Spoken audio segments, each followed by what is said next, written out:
Welcome to our channel moms home style vlogs. நான் உங்க மதி. இன்னைக்கு நம்ம சேனல்ல நண்டு குழம்பு ரெசிபி எப்படி பண்றதுன்னு பார்க்க போறோம். அதுக்கு நான் இன்னைக்கு 1 கிலோ பெரிய கடல் நண்டு க்ளீன் பண்ணி வச்சிருக்கேன். ஆல்ரெடி நம்ம சேனல்ல நண்டு க்ளீன் பண்றது எப்படின்னு ஒரு வீடியோ போட்டிருக்கோம். தேவைப்படுறவங்க டிஸ்கிரிப்ஷன்ல மென்ஷன் பண்ணிருக்கேன், செக் பண்ணிக்கோங்க. ஃபர்ஸ்ட் தாளிப்புக்கு ஒரு பெரிய பாத்திரத்துல 4 டீஸ்பூன் எண்ணெய், 1/2 டீஸ்பூன் கடுகு, 1/2 டீஸ்பூன் சோம்பு, 2 மீடியம் சைஸ் வெங்காயம், ஒரு கொத்து கருவேப்பிலை சேர்த்து வதக்கிக்கோங்க. வெங்காயம் கொஞ்சமா வதங்கினதும் ஒரு 6 பச்சை மிளகாய், 2 மீடியம் சைஸ் தக்காளி சேர்த்துக்கோங்க. இந்த தக்காளி, வெங்காயம், பச்சை மிளகாய் எல்லாம் சேர்ந்து நல்லா வதங்கட்டும். இது கூடவே இந்த குழம்புக்கு தேவையான அளவு உப்பு சேர்த்துக்கோங்க. நான் ஒரு கைப்பிடி அளவு உப்பு சேர்த்திருக்கேன். அது கூடவே ஒரு 1 டேபிள் ஸ்பூன் அளவுக்கு குழம்பு மிளகாய் தூள், 1 டீஸ்பூன் மஞ்சள் தூள், கொஞ்சமா தண்ணி விட்டு வதக்குங்க.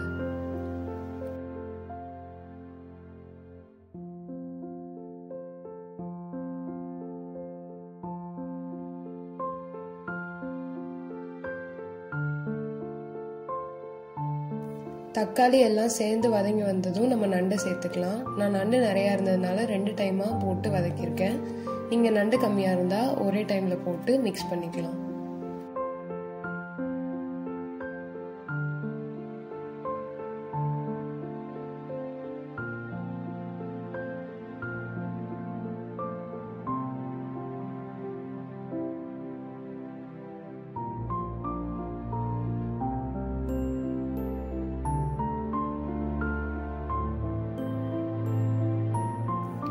எல்லா நண்டையும் போட்டதும் 2 கிளாஸ் அளவுக்கு தண்ணி ஊற்றி நம்ம நண்டை வேக வைக்க போறோம்.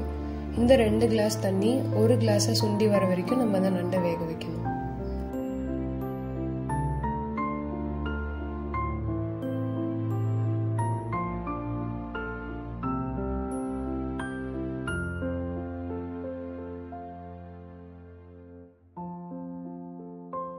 வெந்துட்டு இருக்கும் போதே நண்டை ஃபுல்லா கிரேவியோட மிக்ஸ் பண்ணுங்க. அப்பதான் அந்த கிரேவியெல்லாம் நண்டுல இறங்கி ஃப்ளேவர் அண்ட் டேஸ்ட் நல்லா இருக்கும்.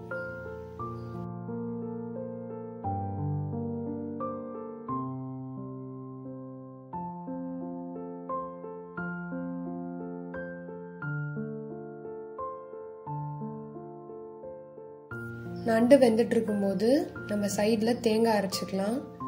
தேங்காய் அரைச்சி விடுறது மூலமா நல்ல டேஸ்ட் கிடைக்கும். அதுக்கு ஒரு மிக்ஸி ஜார்ல ஒரு துண்டு இஞ்சி,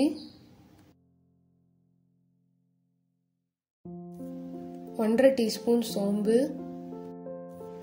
1/2 டீஸ்பூன் மிளகு, அப்புறம் ஒரு அரை மூடி தேங்காவை துருவி சேர்த்துக்கோங்க.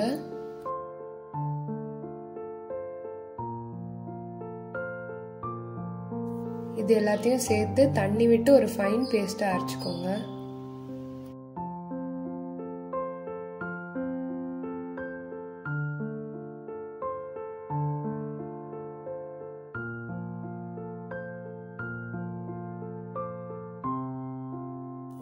இப்போ நம்ம அரைச்சு வச்சிருக்கிற தேங்காவை வெந்துட்டு இருக்க நண்டோட சேர்த்துக்கலாம். எல்லாம் மிக்ஸ் ஆகிற அளவுக்கு நல்லா கிளறி விடுங்க.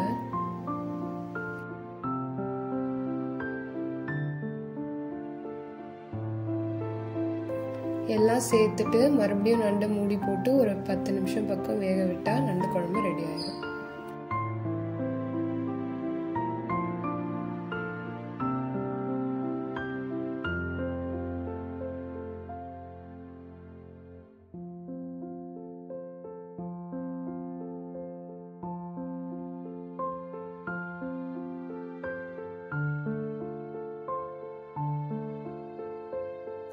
நண்டு குழம்பு ரெடி ஆயிடுச்சு. இது சாதம், இட்லி, தோசை, சப்பாத்தி எல்லாத்துக்குமே நல்லா இருக்கும். இன்னைக்கு நாங்க பிரேக்ஃபாஸ்ட்க்கு இட்லிக்கு நாங்க நண்டு குழம்பு பண்ணியிருக்கோம்.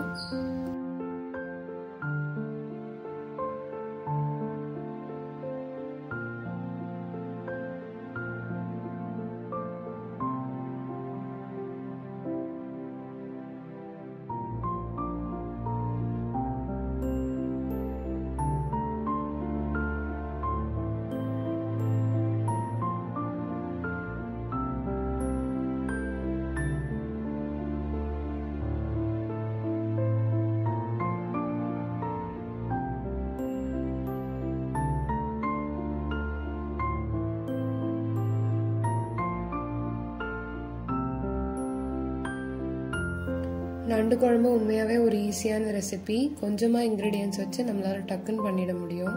இன்றைக்கி நம்ம வீடியோ பார்த்த எல்லாருக்கும் நன்றி. ரெசிபி எப்படி இருந்துச்சுன்னு மறக்காமல் கமெண்ட் பண்ணிவிட்டு நம்ம சேனலுக்கு சப்ஸ்கிரைப் பண்ணிக்கோங்க. அடுத்த வீடியோவில் பார்ப்போம். தேங்க்ஸ் ஃபார் வாட்சிங்.